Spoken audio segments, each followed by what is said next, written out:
A Menina da Montanha, de Tara Westover, é aquele tipo de livro que não apenas lemos, mas sentimos fisicamente. É um espelho incômodo para muitas realidades que ainda vemos hoje, especialmente dentro de bolhas religiosas extremistas. Eu falei com Wesley que esse é um livro para ter gosto pela leitura ou para voltar a ter gosto pela leitura. Assista essa resenha até o final para conhecer esse livro tão impactante que, inclusive, é considerado pelo Bill Gates como um dos melhores livros que ele já leu.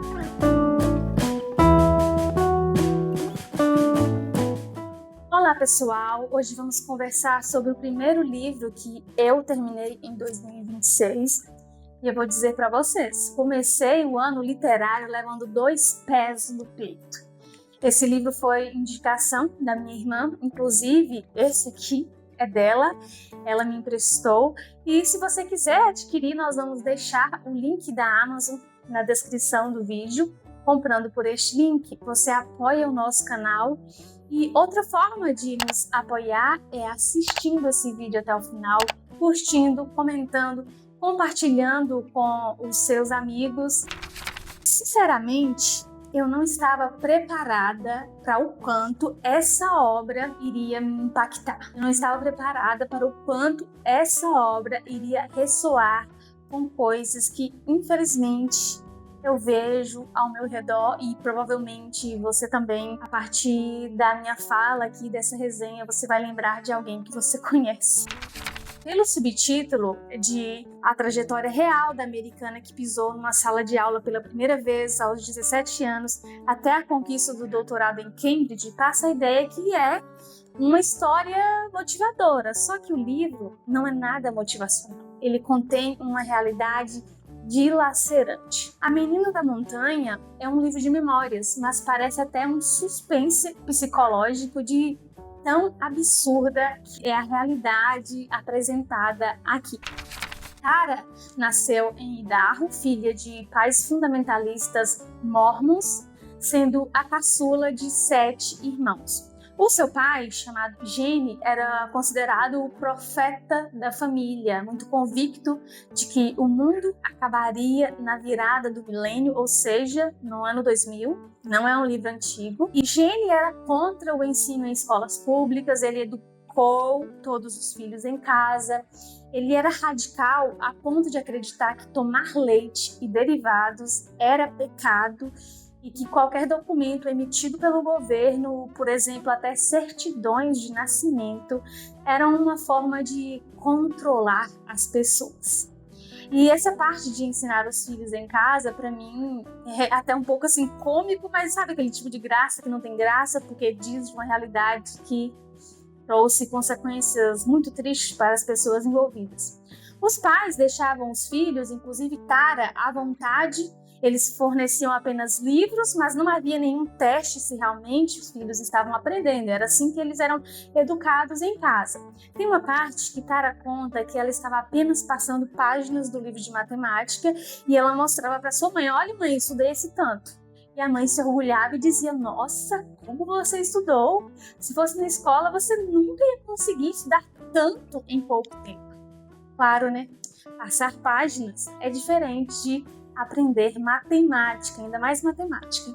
E a mãe exaltava o próprio método de ensino, que era simplesmente entregar livros para os filhos. A mãe de Tara se chamava Fay e acatava em grande parte as decisões do marido. Ela tinha certa independência em seus papéis como uma espécie de curandeira e como parteira experiente, algo que ela relutou em assumir, mas acabou virando uma parteira. Ela também se dedicava à fabricação de óleos essenciais, uma prática chamada teste muscular, que era considerado um ato de fé no qual Deus falava através de seus dedos. O pai de Tara trabalhava com sucata e possuía uma espécie do que nós chamamos aqui no Brasil de ferro velho. Os irmãos de Tara e ela mesma também trabalhavam com o pai, sofriam todo o tipo de acidentes, porque Jenny simplesmente tinha o hábito de jogar as coisas enquanto estava trabalhando sem olhar onde cairiam, e assim trabalhando com crianças, pedaços de ferro arremessados, ferramentas perigosas, tudo era arremessado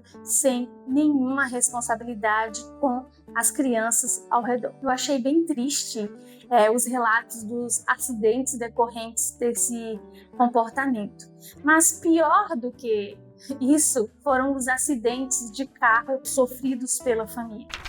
Por irresponsabilidade do patriarca, a família viajava altas horas durante a noite em más condições climáticas, numa completa nevasca. Depois dos acidentes, como os hospitais e a medicina eram proibidos da família, os ferimentos graves eram tratados com ervas, com óleos ou com testes de dedos.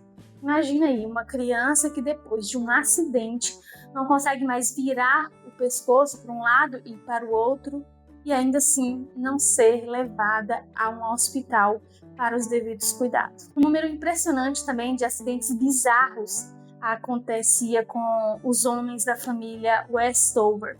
Pernas dilaceradas, queimaduras.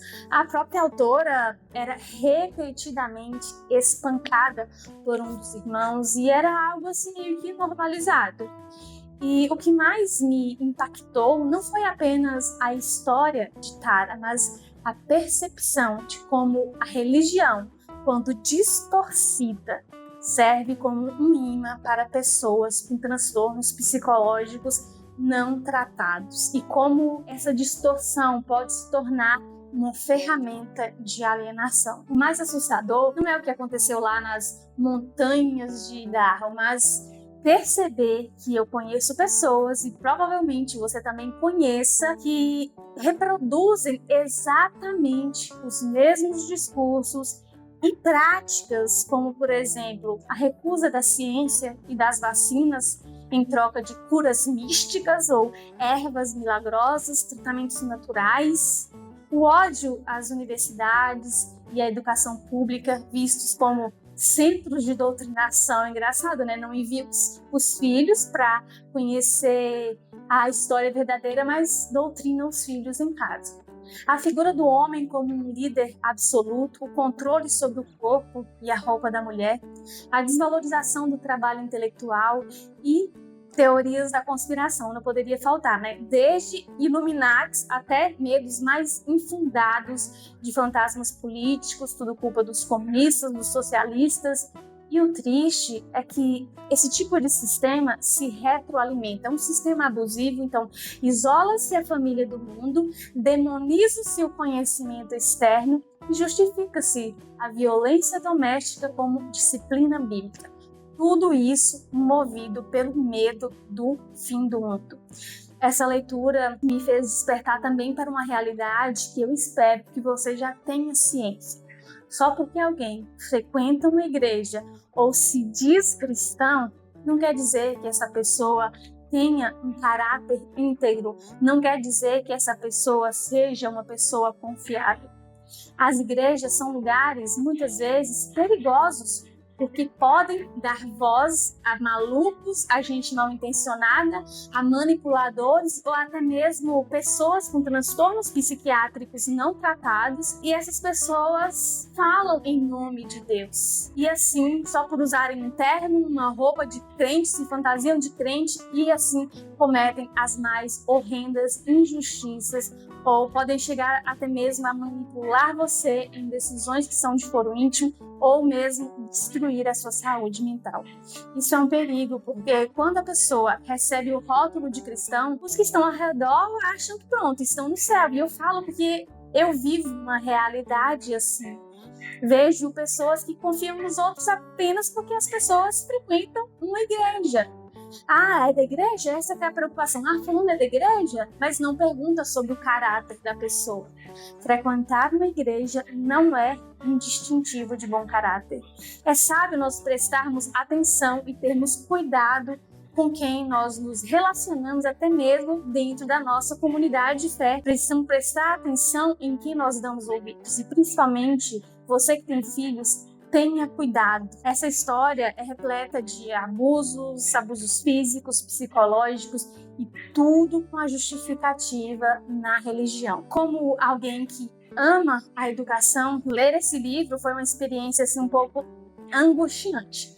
Mas, de certa forma, também foi muito empolgante. À medida que Tara foi conquistando a educação formal, que ela foi descobrindo as coisas, até chegar a um doutorado.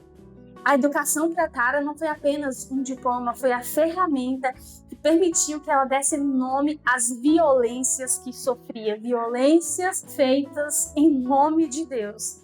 Imagina você chegar na faculdade sem saber o que é o Holocausto, simplesmente porque seu pai acreditava em conspirações e te passou histórias falsas sobre algo tão delicado na história da humanidade. Então, esse livro é um livro pesado emocionalmente, mas vale muito a pena ser lido. Ele é um lembrete importante de que o conhecimento liberta, mas a liberdade às vezes tem um preço alto, muitas vezes o rompimento com tudo que nós conhecemos. Eu espero que vocês tenham gostado desta resenha, tenham se interessado pelo livro. Fiquem de olho no nosso canal, se você ainda não é inscrito, inscreva-se, porque eu ainda vou falar muito sobre o conteúdo desse livro, porque ele me trouxe vários insights de coisas muito presentes na nossa sociedade, nas nossas comunidades de fé. Obrigada por assistir até aqui e nos vemos em um próximo livro.